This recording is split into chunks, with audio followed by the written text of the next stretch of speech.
Podtacular, the unofficial Halo Universe podcast, presents episode 566, Incoming Blitz, recorded live on January 12th, 2017.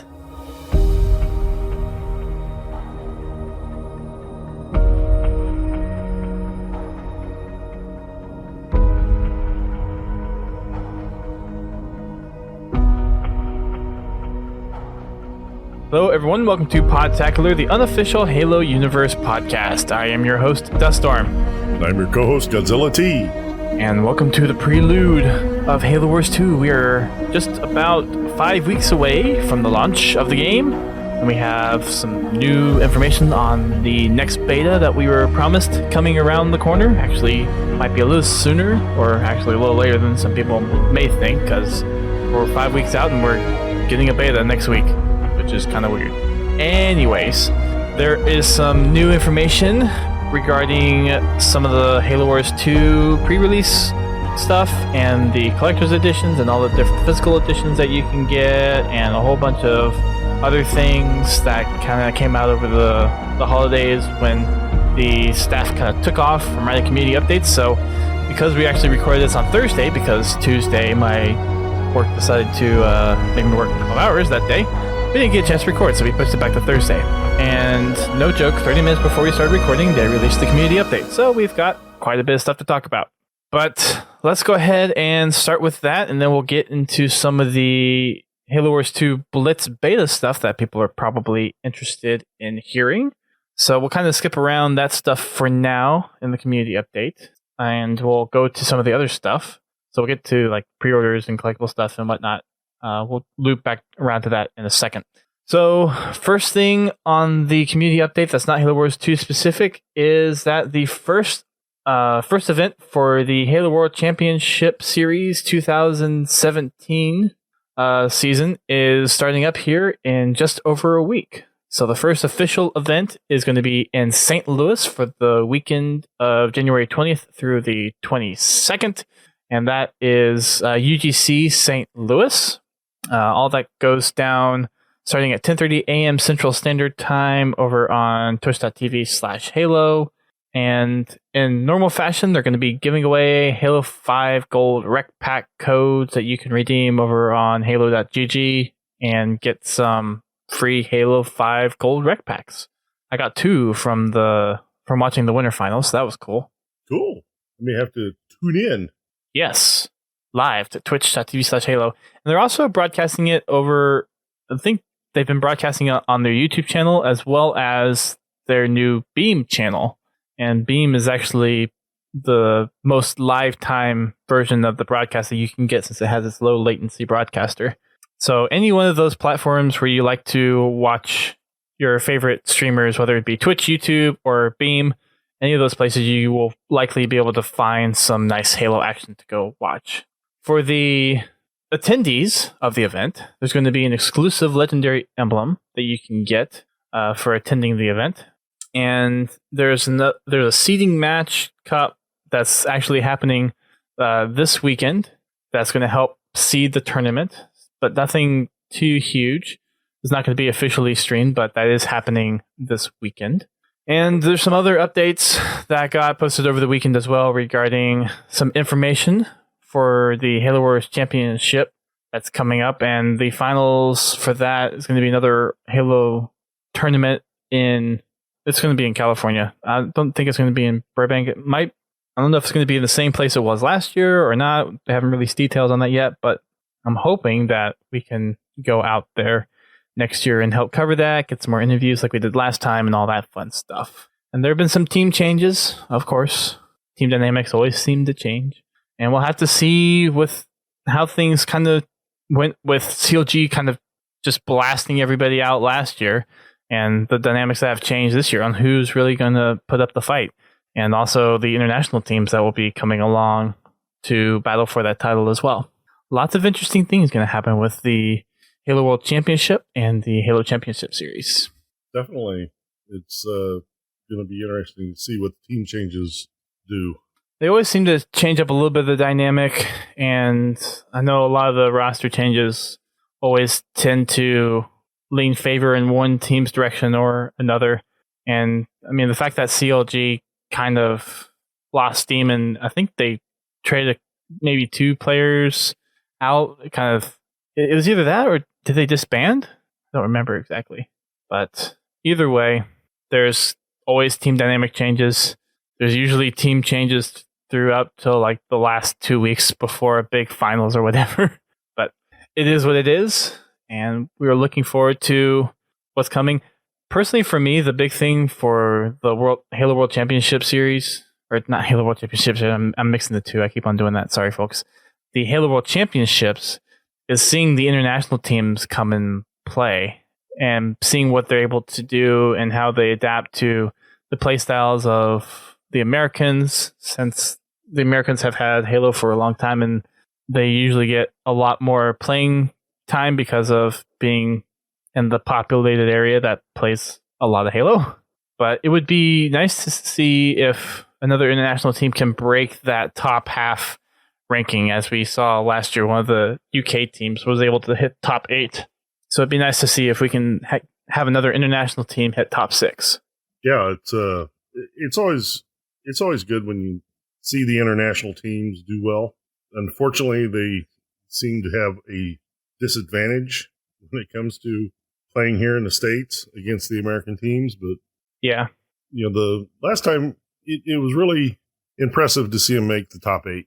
Yeah, it was, and it was nice to be able to actually interview them. It's kind of sucks that they immediately disbanded after the finals, because I thought they had a pretty strong setup, but it is what it is, and I'm hoping that the exposure that some of those teams and some of those players got helped them maybe, or at least give them a chance to change their tactics a little bit and look at doing things a little bit differently to come back with a stronger presence this year. That was what I would like to see, at least. Well, that's a good thing to look forward to. Yeah. So the next thing on the Halo community update is the matchmaking season has ended for this last one, and we got a pretty new emblem for everyone that participated. So Tuesday, January 10th, officially kicked off the January-February 2017 season for matchmaking. So go ahead and start playing your games, getting your ranks, so you can get a ranking and get your emblem for when they end it in February or March, depending on whatever they decide to end it, because they ended a little late this time around, probably just because of the holidays, but in the past they've done a pretty good job of doing it or changing it over the first of the month. So that I expect that's what it will happen. The Team Arena preview is still out there. They're still testing some new settings for HCS. So if you're into the competitiveness of Halo, then you still have a chance to check out the preview phase, I think. Or no, I take that back. The preview phase is done. Final maps and layouts are done. Yeah, they've got them up on their file share if you want to download them to play on them. Yep. I missed that in the skim of my reading of the Halo update. So sorry about that, folks. So make sure you get your games in if you want the emblems. I always go and rank myself in SWAT, since that seems to be the most quick and dirty way to get an arena game done of any of the ranked playlists. There are some experience and RP boost changes coming about with some of the specific playlists and some of the boosts overall, especially for things like the infection playlist and other things. Some of those boosts are getting a boost where you'll get more XP and RP per boost that you use, or just earned in general while playing. And the amount of all boost cards are actually going up across all the arena matchmaking playlists. So arena jackpot, RP and XP boosts, along with the wins, assists, kills, and all that stuff, will get a little bit higher payouts. Some can be close to double, which is a lot. So for anyone who hasn't reached 151 or 152 yet, Eric Boo, or to help you get to 152, you can use those red cards to finally get you there. It's still a grind to get there. Oh, it is. At least you can get there a little faster now. Exactly. So we kind of alluded to this, I guess, last week. I guess it was still 8 players before, but they're limiting the Warzone. Well, I guess this is Firefight, so they limited to 6 players for a fire team going into Warzone, and there's a lot of feedback that they've gotten, especially with people getting like blowout wins or losses, and apparently that's has seemed to decrease, but it's kind of impacted like people wanting to go in with 12-man lobbies, and a lot of people were kind of upset about that. So they're still working on that and looking on ways to accommodate that. They're still keeping the 6-man fire team, but they at least put some feedback out there saying that they're looking at ways to accommodate the larger groups, whether that's going to be through a separate playlist or something else. They're looking at possibilities and potentials in order to accommodate those different parts of the community. So the first ones that come to mind really for me are the Halo Wheelmen, the ones that absolutely steamrolled us when we played before the Spartans versus Troops streams last year, and who came on and taught us how to play, pretty much. Well, the nice thing is they're one of the groups that is willing to share their knowledge and teach people how to not only win quickly but defend against the win. That steamroll attack. So if you know how to do it, then you can come up with a strategy on how to defend against it, which then you get a more normal Warzone match. Right.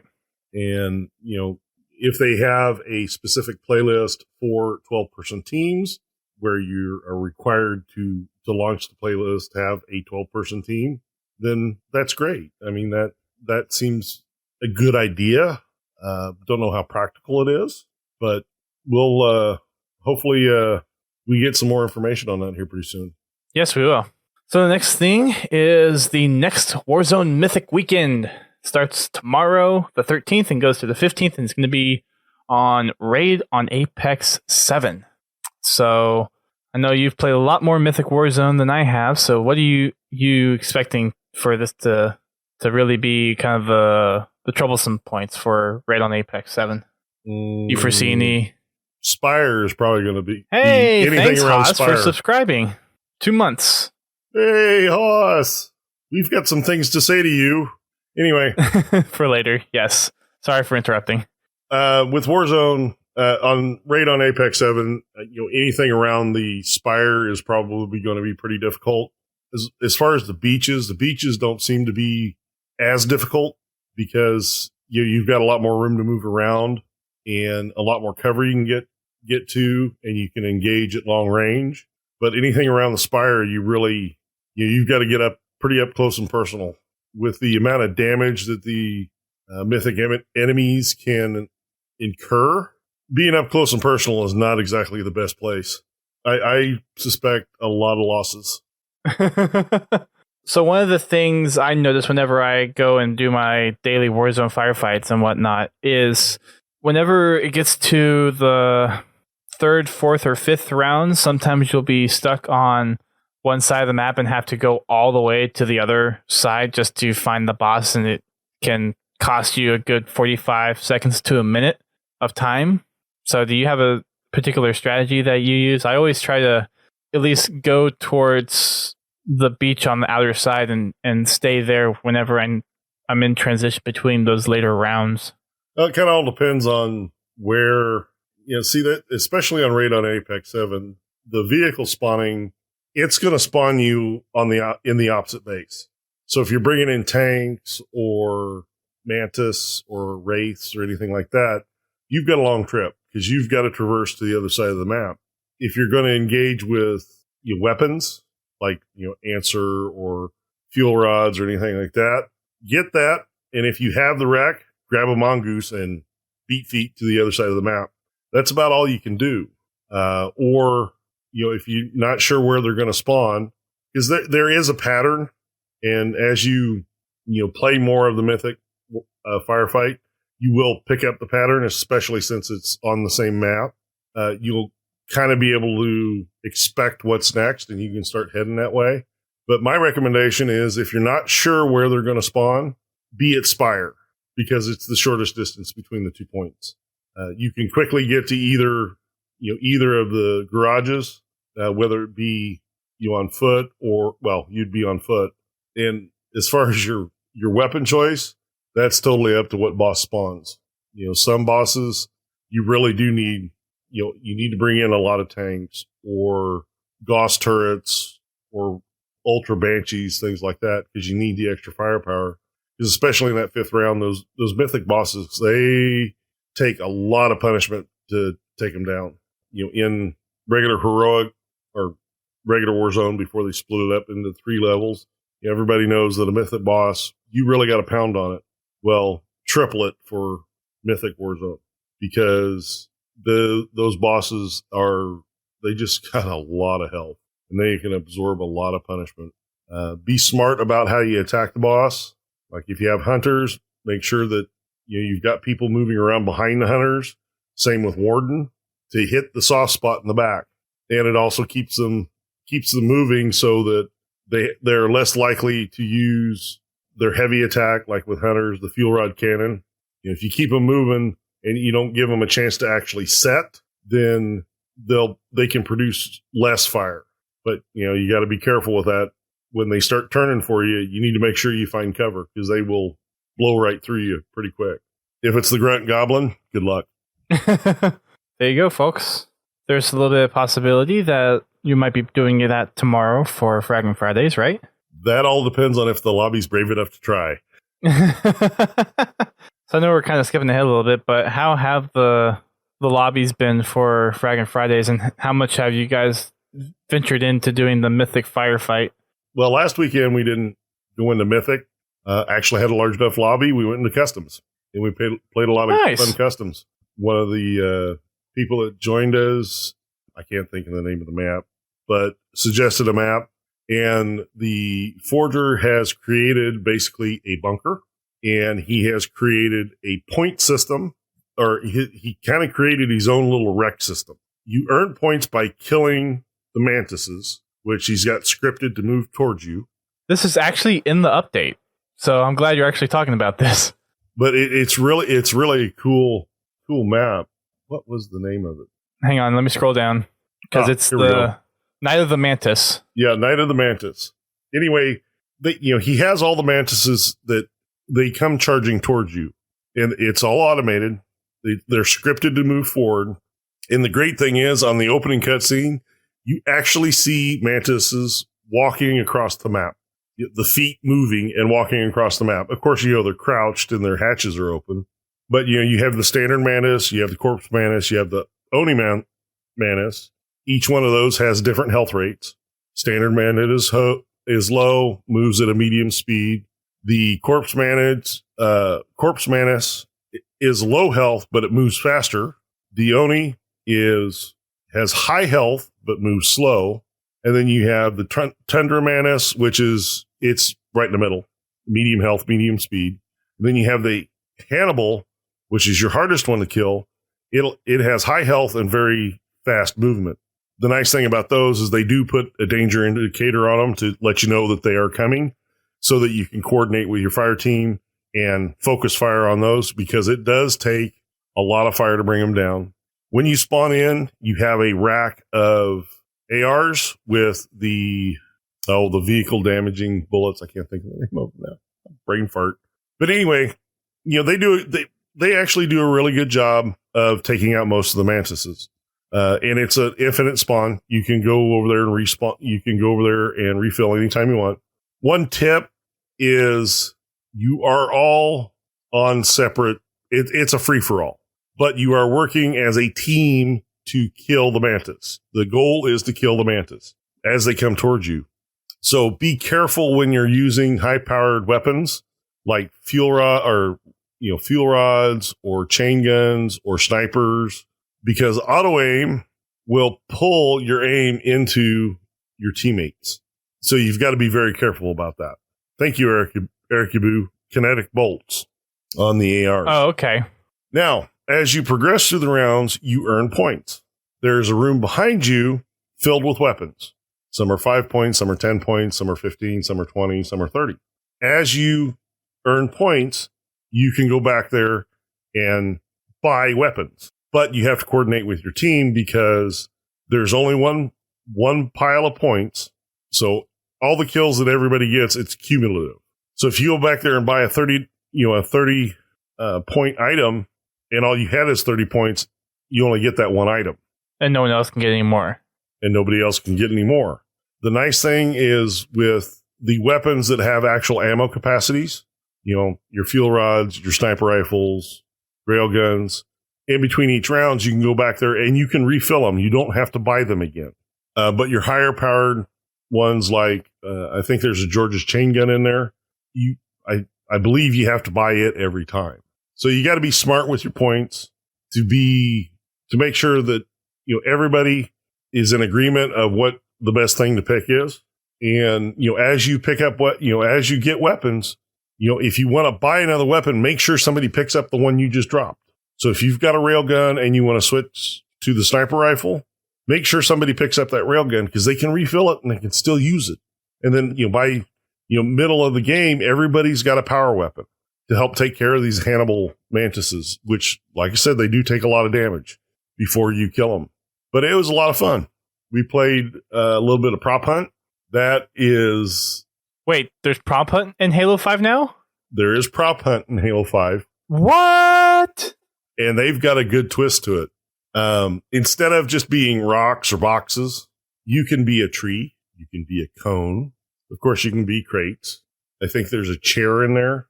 I don't know how they did it, but mongooses are invisible. You're invisible.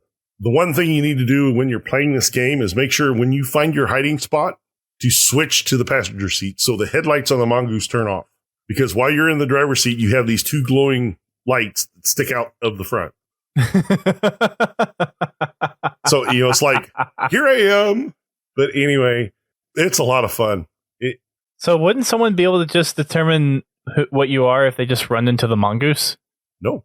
Really? They walk through it?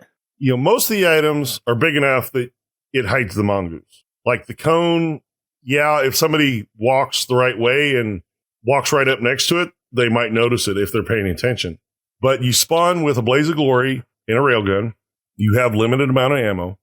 So, you have to pound on things and ground pound and Spartan charge to try to identify where they're hiding. And a lot of the stuff, it makes the same sound. You have to really listen for the sound of you hitting the mongoose. Because when you hit the mongoose, it gives you kind of real tinny sound where, pretty much everything else is pretty just solid thump. And most time it takes 2 shots from the blaze of glory to destroy the mongoose or, to kill the player. But I've seen some interesting things happen as far as hiding places. We were playing and we were getting late in the round and there was 2 of us left. And everybody that was a hunter was out there and they walked around me like 5 times a piece. They hit everything around me except me. I am not joking. Every piece of prop out there, they meleeed, but they missed. They didn't hit my box. And I thought for sure I was going to win. But with like 30 seconds left, one of them found me. Oh, ouch. But so the Forgers are getting their game on. That is the best prop hunt I think I've ever played. Wow. Oh, and the I forgot to mention, the Night of the Mantis has 4 difficulties. You have easy, standard, hardcore, and turbo. Easy, of course, everything's got relatively low health. Comparatively standard, everything has normal health. Hardcore, everything gets increased health. And then turbo, everything moves faster and has increased health. It sounds awesome. It's a lot of fun. It really is. That's just incredible. The amount of scripting in this, the amount of scripting in this game type is unbelievable. I mean, he has a wave indicator that tells you what wave you have completed, what wave you're on, and how many you have left. You have a one-time use button that destroys everything. You also have an infinite ammo button that is a one-time use, and it lasts for 10 seconds. So you have infinite ammo for 10 seconds. You have a grenade dispenser. Of course, there's damage boosts and the ARs at the very beginning.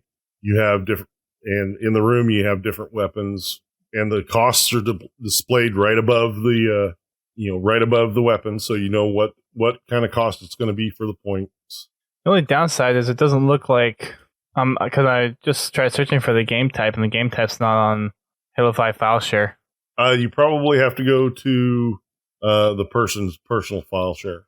Yeah, I tried searching for it on the content browser. I think Forge Labs has it. Yeah, their thing says use the in-game file browser to search for the gamer tag. So maybe the Halo Waypoint one doesn't work the same way. Because the only thing that shows up on the Halo Waypoint content browser is Avalanche from him. So maybe that has to be done in the game. Let me check my own personal, and I'll see if I can get a gamer tag that you can look up. Well, the gamer tag is listed on the update, so I'm assuming it's going to be the same one, but I guess we'll find out. That's what I'm going to look at, because I did save the game type. Well, while you do that, I'm just going to let everyone know that you can find more about this on the latest community update. It is the featured community spotlight, and it has a bunch of different helpful images that go over all the stuff that explains the cost of the upgrades and the waves and the different mantis points and all that stuff. So it's all there for you to go and try. And then there's a Forge Labs video that's about 22 minutes long that talks about it and shows a playthrough of it as well. So some more stuff in the community update is some people found some footage of a canceled Halo Mega Bloks game. This was last week, and then Bonnie officially made a statement regarding it. And it was an Xbox 360 title that was referred to as Project Hagar. And it was something that 343 and Mega Bloks was working on, but eventually they decided to cancel the project.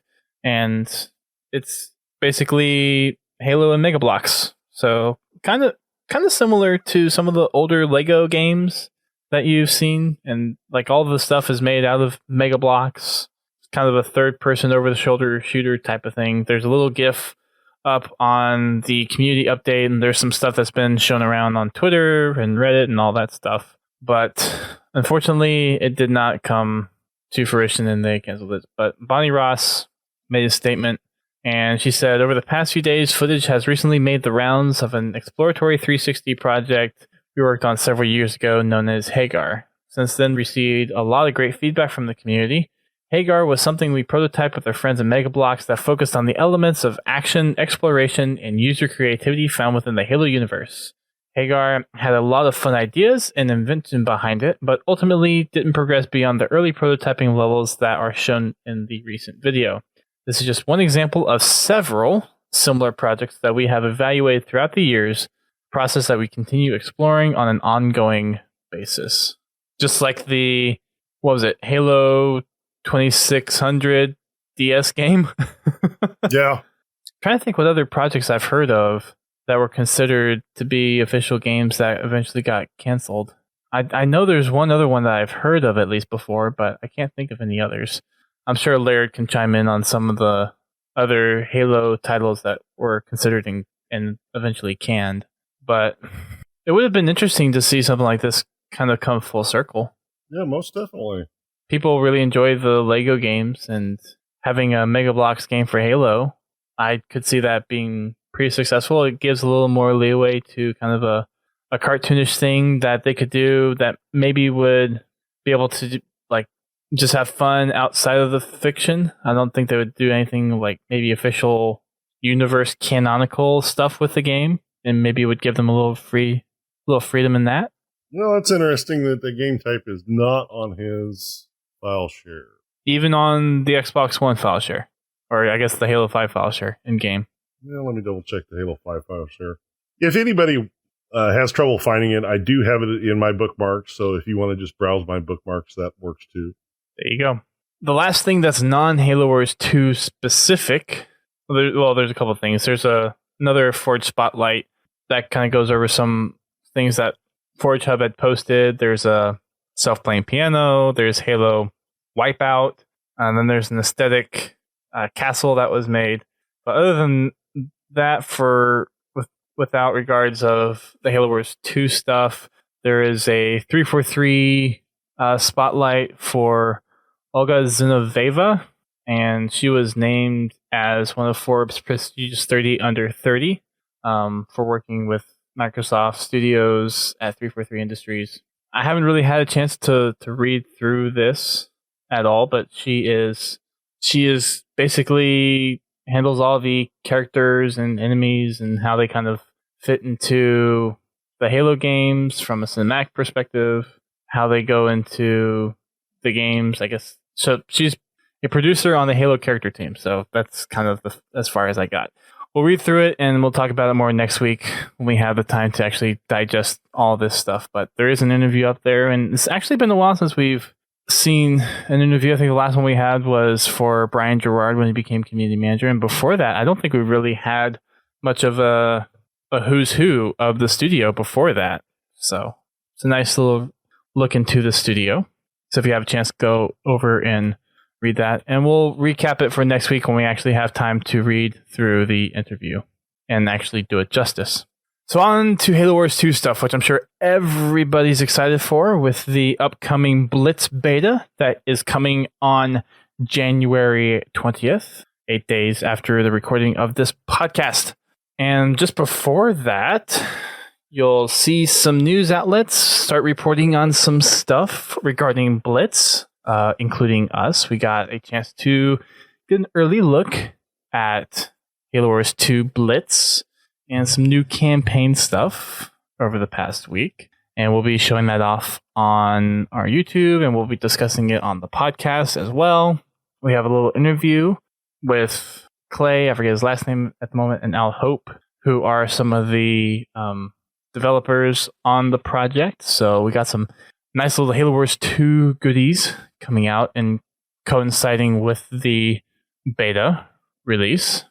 But before we get into the beta details, let's go ahead and wrap up the community update. So Halo Wars 2 pre-orders. There are physical editions coming to Halo Wars 2 for PC, for I guess Windows 10 specifically, and Xbox One. So that was something that we hadn't really had news of before, but some stuff came out over the past week or two, and they finally made an official announcement of it in the bulletin, where I guess kind of just clarified some things. So Xbox One and Windows 10 will have physical copies of the games that you will be able to obtain. And with that comes retail pre-order bonuses. And for all the Halo collectors out there, it's time to start pulling out that cash out of your savings account, because you're going to be going to a bunch of different retailers to get all your special bonuses. Yeah, all over the world. Yes. The finish up on the Manus game type, if you search the in-game browser, it does show up by his gamer tag, and they don't give his whole gamer tag on the website. It is, you add a 1224 to the end of it, and that is his gamer tag.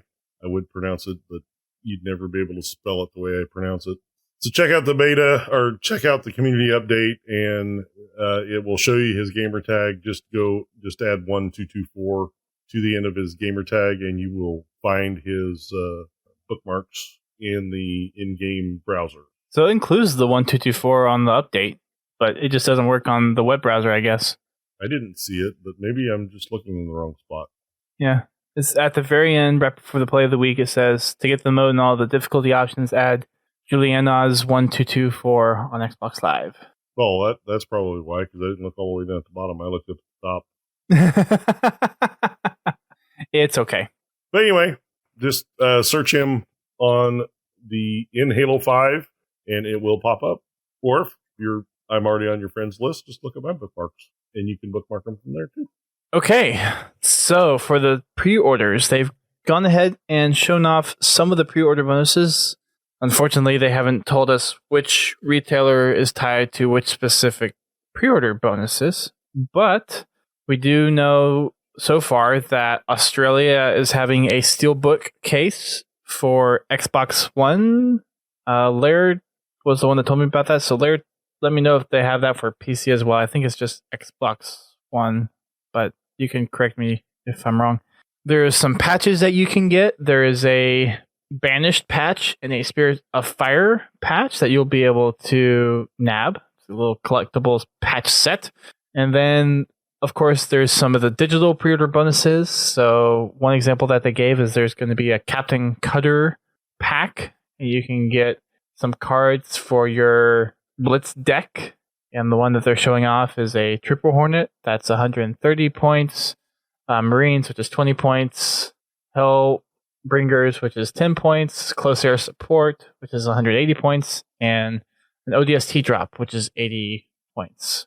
And we are able to talk about how a lot of that stuff translates to Blitz mode. We will talk about it. Not much I can say at the moment. Everything's so hush-hush. Yes. Larry clarified for me that the Steelbook is from GameStop in Australia. The Halo Legendary Crate for February is Halo Wars 2 themed as well. With the little limited edition statues, we have a statue of Atriox with his Warhammer smashing the ground. So it's another little addition to the Loot Crate exclusive items. And of course, the theme is called Atriox and the Banished. So there you go. And again, you can go over to lootcrate.com/podtacular, and at checkout, use the code Podtacular for $3 off any new subscription. So if you do it via month to month, you're looking for a new subscription, then you can use the code Podtacular and get your discount. With that, we have some Halo Wars 2 Blitz stuff. We had a trailer get released, what was it, yesterday? Yeah. As of this recording? Mm-hmm. So, Blitz is going to be coming out, or the beta, sorry, it's going to be coming out on Windows 10 and Xbox One, beginning on January 20th. And you'll be able to play through Blitz mode for 11 days. It ends on the 30th. There's one map that you'll be playing on, which is called Proving Grounds, which offers 1v1, 2v2, and 3v3 gameplay via matchmaking. And you'll be able to play with faction leaders and all the Blitz cards and faction leaders that will be available in game on launch on February 21st. So you'll get to do kind of a full test run of the system and see how you find out or what you think about it. I will say this. Any notions that you have of a rec system, put it aside. Because the system doesn't quite work like a rec system. So if anyone had any worries about it being a rec system, you don't have to worry about it. That's really all I can say without getting into details. But everyone's worry over it being a rec system, I think, will be happily surprised at what they're going to be able to play with this. And it's a lot of fun. It adds a different little element to it. So just as with any kind of new Halo thing, it's always fun to try it. So it'll be interesting to see what people think about it after having a week and a half to play it. But get in on it next weekend and have fun with it. What are you looking forward to most with it, GT? Blowing stuff up. No, I'm looking forward just to play the game. I got a taste of it a few months ago, and I've been itching to play it ever since. I would like to spend some time with it, and spend some time with it with PC to see if I can figure out keyboard controls and stuff. But most likely, I will probably play in controller. So I'm going to try to learn mouse and keyboard. It took me a little bit when I was playing during the press preview, but once I actually had a chance to get the feel for the mouse and keyboard, it actually worked pretty well.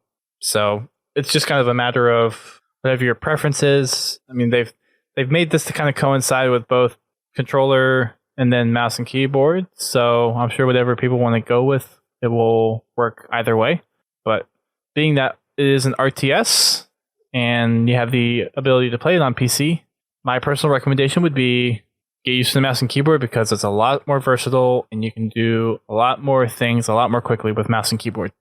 But that's just my take. Most definitely. There's also an incentive to play in the beta, the Blitz beta. For one that plays, they're going to give 2 free in-game Blitz cards packs in the final retailer version that ships. So you'll earn one by just logging into the beta, and you'll earn another one after you complete your first matchmaking match. Yay, free stuff. You know, wish you could take some of the stuff with you, but I understand why they don't do that. So it's nice that you get something out of it. Yeah, it might leave an unfair advantage on launch day. Just a little bit. Just a bit. I wish I could say more. I'm restricted from saying more for another week. In a week, you'll hear more from me. We might need to... I'm thinking next week, we might do the podcast on Thursday again. That way I can talk about it, because that's a special day.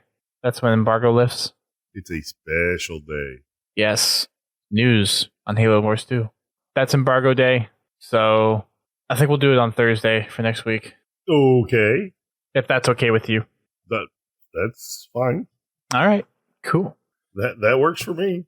Sweet. Again, Blitz is going to be available on Windows 10 and Xbox One.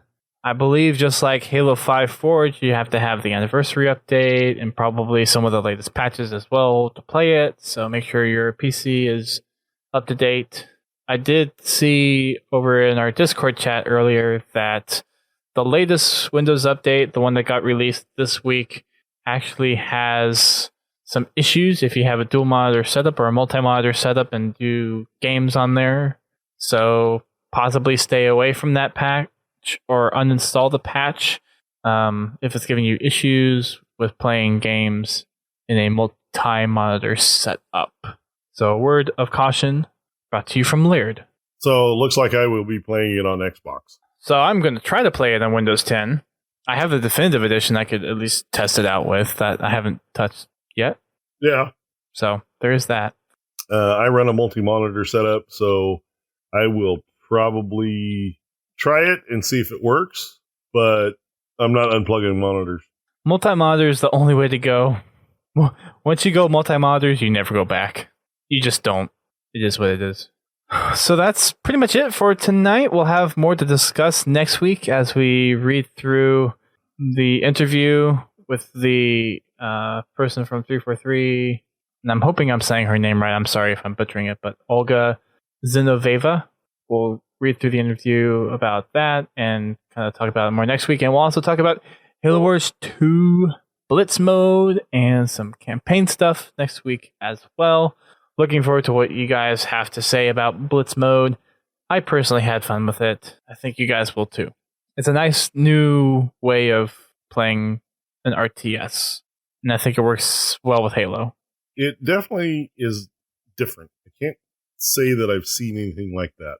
I don't think I have either. Granted, I'm not a big RTS player, so I don't know how the RTS scene is currently, but it's not something that just kind of my general knowledge of video games goes. It's not something that I've seen. I'll leave it at that. One more thing I wanted to bring up, which is we're kind of a little late on the ball on this, which I'm sorry about that, but Forge Hub is hosting a Griffball forging contest, which started last month and it actually ends on January 28th. And there's actually prize money going towards it. So top 3 placings get money, so the top 3 maps get $200 each, and then the top community voted map gets an additional $300 for a total of $500. So forge some maps and get some money off of it. You can forge on anything that you want, but you have to use blank canvases, and there's some other requirements that you have. It has to be created after November 1st, 2016. And it's going to be used for matchmaking consideration as well. And maps can be submitted to Forge Hub or Griffball Hub. And there's a lot more details over on Forge Hub as well. I've been meaning to make a post about it on the front page, but haven't been able to do that yet. So it's a little late on the ball, but if anyone is a big time forger listening to this and really like Griffball, then you have about a week left if you want to try making some Griffball maps and heading on over to submit them. And plus, Forge is cool with how much stuff we're getting on with Forge. So it'll be fun to see. It'll be fun to see what the forgers come up with. And they have some judges that are going to be looking at this. From Forge Hub, Warholic, Nitro, and Alex Van 123, and then from Griffball Hub, Rage More Nerd, Sonic the Hedgehog, and Bad Alley Cat. And then from 343 Industries, Sketch is going to be looking at them for consideration into matchmaking. And inevitably, I think Unishek will probably be helping behind the scenes as well, since he's kind of the... I don't know. I almost think John is kind of the cartographer for the matchmaking playlist almost. Yeah. Yeah, I mean, what he's been doing, yeah. I mean, it makes sense. Yeah, I mean... he's been really involved with Forge, so...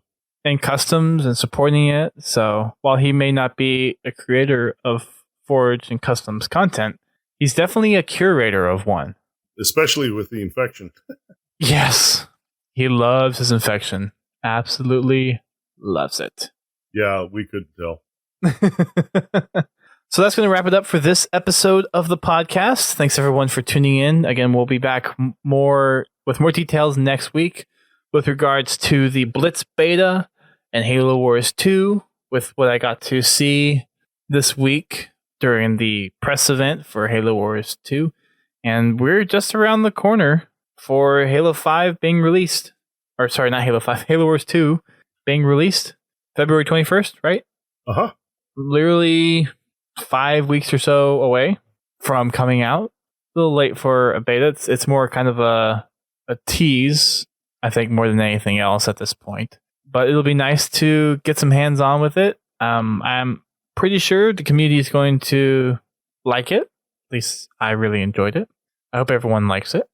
And we'll get some feedback from the show after that as well to see what you guys say. So if you guys, whenever you get the beta, and we'll say this again next week, but when you get the beta, share with us your experience. Let us know what you think of the game mode and what you think of the Blitz cards and the system that it's employing and all that stuff. Because I personally think it's fantastic, and I want to see what you guys have to say about it. Let us know. All right, so wrapping things up, make sure you check us out on our social media platforms. We are on Twitter, Facebook, Instagram, YouTube, and Twitch. You might want to pay particular attention to YouTube because once the media embargo lifts, we're going to be posting some gameplay footage that we got of Halo Wars 2 campaign and of Blitz and of some other multiplayer. I think we played Deathmatch and Domination. I'm not exactly sure. I can't remember. But we'll have some multiplayer gameplay and some campaign gameplay that we'll go through. And we'll also have the podcast next week. And we have an interview with Clay and Al from the development team on Halo Wars 2 that we'll be releasing on that day as well. So make sure you are checked out to the podcast feed as well. And we got confirmation from Haas, one of our former Podtacular staff members, that Podtacular is showing up on Windows phones. So, hooray! Whee! Microsoft loves us again. Yay! So you can find us on Windows Phone and any kind of Windows-based podcast app thing. Is it technically Zune? Is it Groove? What is it called? Bing Podcasts? Xbox Podcasts? Podcasts. Just podcasts? Yeah, on the phone, it's just labeled as podcasts. It's I part guess of the Windows Groove. Podcasts. Yeah, it's part of the Groove package.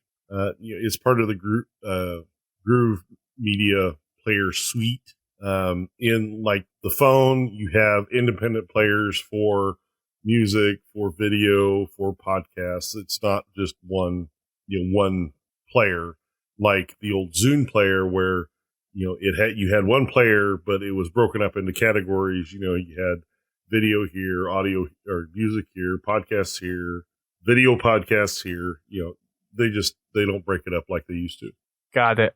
So Groove Podcast basically, because we have for Apple it's iTunes, for Google it's the Play Podcasts, and I guess for Apple for Windows it's Groove Podcasts. Anywho, but yay, we're on there, which is cool, and so go check us out. Make sure you also check out our Loot Crate. We already mentioned it earlier, but if you go on over to lootcrate.com/podtacular or podtacular.com/lootcrate, either one will work. Then use the code Podtacular at checkout. You'll get $3 off your Halo Crate And I believe I think the code was supposed to work for any new subscription. It could be other than Halo, but since I already have all the subscriptions I want, I can't verify. So if anyone else has had success in using that for other subscriptions in the past, please let me know. But that's how it's supposed to work. So again, lootcrate.com/Podtacular, and then use the code Podtacular at checkout to receive $3 off any new subscription. And you can also check us out for Fraggin' Fridays. Godzilla Todd, hosts a game lobby every Friday night starting at 8:30 p.m. Eastern Time. That is 5:30 p.m. Pacific and 1:30 a.m. GMT for customs, firefight, Warzone, matchmaking, whatever the lobby chooses for that day. They go and pursue whatever everyone wants to play. So make sure you check that out. And also, I'm going to give a little shout out love because GT is pretty consistent about doing this, but his Hunt for Junk series on his personal YouTube channel. And I believe your channel is Godzilla Todd on YouTube. Godzilla Todd, all one word. So check him out on YouTube. He does his Hunt for Junk about every 2 weeks or so whenever he accumulates enough packs. I should be letting you say all this because it's your freaking video series.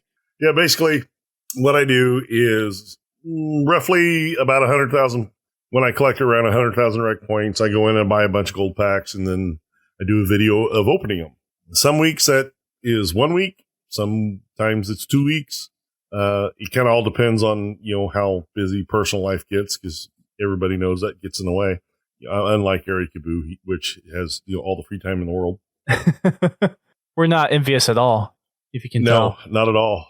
Nope, not one bit. But, unfortunately, life gets in the way. But I just released another one this week. I opened up 7 gold packs. I was a little short, but I wanted to get one out this week. Didn't get anything really good. I mean, I got some decent stuff, but, the Phaeton the week before, that kind of topped everything. It was finally nice to get a Phaeton, let alone a certification for it. So haven't seen another one yet. Or no, I take that back. I did get one. I did get one Phaeton this last opening. Nice. But like I said, I just go through and I open the pack. I kind of quickly scroll through them. I don't read off every rec pack that I get, but the ones that interest me, I mention, like the Answer, one of my favorite weapons in the game. Except for when I'm on the receiving end of it, then it's not my favorite no more. Yeah. It's probably, and I've said this before, I think when I was on Drunken Halo, but it's my favorite weapon that's been out there is the Answer. Yeah, and it's more the fact that it pretty much destroys everything. The sound of it, the sound of it when you're hitting something that, boom, boom, boom, boom, boom, boom, boom. Yeah, it just, it's so satisfying. The knockback and the explosions and all that good stuff. Although here lately, the Blood is Suban has been giving it a pretty good run for the money for that top spot. That thing is wicked. What the heck, Eric Yabu? He has 134 wasps. Like I said, he sits around and plays video games all day. Jeez, God. Wow. Anywho. But yeah, no, that's awesome. The Blood Suban, it just sounds satisfying, and then having the needle explosion is kind of a double the added effect, which is just kind of cool. 281 Blood Subans. I don't think Eric Kabu actually uses any of these wrecks. He just collects them. I think he's going for like 1,000 of each. What was the one Warzone thing that they had a while ago where it's like you got an instant level 9? Warzone Turbo? Yes. That's what you need it for, is Warzone Turbo. Then every time you spawn, you just get a new power weapon. Yeah, if I had that much stuff laying around, I would love to see Warzone Turbo come back. Yeah. Moving on, you can also check out our podcast network. We are part of a set of gaming-specific podcasts over at podka.st, which includes Guardian Radio, Critscast, Podcast 76, The Learning Cliff, Work in Progress, and How to Murder Time. They're great podcasts to listen to, very well produced. Whether you are interested in the games that they talk about, or if you're just looking for some other gaming specific podcasts with good quality and good hosts to listen to, then I would definitely recommend that you check out the network. Again, you can follow them over at podka.st and find all the podcasts listed there for your enjoyment. We also have the Halo Bowl coming up. We officially recorded it last night, so it's kind of officially out there now, although nothing's really been published quite yet. But we are hosting it, or we are playing in it. We're not hosting, but we're playing in it on January 25th, starting at 6:30 p.m. Eastern Time. And we have developed our team, which includes returning members Keys, EG, and Itanium. And we have a new member, Newick, from our Spartan company. And Dusk Xander, who was on our team last time, he is our sub for our team. We are welcome to have 2 new podcasts in the tournament, the Bad Halo podcast and the Let's Talk Halo shows. One of them, I can't remember which one at the moment, but one of them focuses on the competitive Halo stuff. I think that's the Let's Talk Halo side of things. And they're both relatively new, but we still have Drunken Halo, who won last year, Podcast Evolved, and Delta Halo participating. So we have 6 different podcasts participating, and we are also looking to raise funds again for Gamers Outreach to support a go-kart. So for anyone that's interested in learning about more of the story behind the second Halo Bowl and kind of the first, and to donate to Gamers Outreach to support the kart, then you can head on over to bit.ly/Halo Bowl 2, all one word, no dashes, with the number 2. And we're also having some giveaway items as well. We have some of the Halo Conflict legendary crates that will be given out for people who donate to the go-kart. And we also have some other prizes that we are currently getting a hold of to give away. Some Mega Block stuff. We have a Halo 5 Limited Collector's Edition that we're giving away. And some other things that we're still trying to work with other partners in getting. But it's going to be a fun-filled event. We had a great time last time. We raised $1,687 to go towards a go-kart. And we're looking to up that this time by fully funding a go-kart, which costs about $3,500 to $4,000. So we hope that you will be able to join us and help us contribute and support a great cause. And you can find out more about Gamers Outreach and the go-karts by heading over to gamersoutreach.org. For anyone who wants the Halo connection, while she is a huge supporter for it. Well, a lot of people from Halo are huge supporters of it, but while she is a very big icon for Gamers Outreach. Hope you guys can join us for that and cheer on your favorite podcasts. Us. Yes, of course. So that'll do it for us. Thanks everyone for tuning in, whether it's via Twitch on the live show or via downloads via iTunes or Google Play or now on Groove Podcasts. However you download us, thank you for listening. And we will catch you next week with some more Halo Wars 2 goodness. Keep on fragging the Banished.